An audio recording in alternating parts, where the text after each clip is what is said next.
This is a secret. ఆమె ఏమి కోరుకుందో తెలుసా? అన్ని తరముల వారు నన్ను ధన్యురాలంటారు, అది కావాలి నాకు. నా ప్రభువుని మోసే గర్భము, ఆయన నన్ను ఎన్నుకున్నాడు, అది చాలు నాకు. ఆయనే నన్ను ఎన్నుకుంటే ఆయన నన్ను రాళ్లతో కొట్టి చావనివ్వడు. ఫర్ షూర్, విశ్వాసం అది.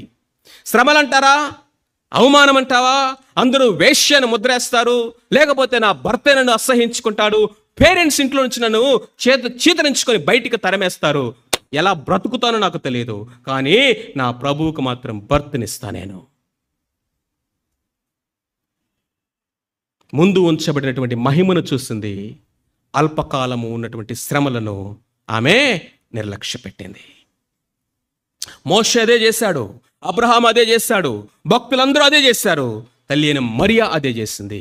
నీ ముందున్నటువంటి మహిమను నువ్వు చూడగలిగిన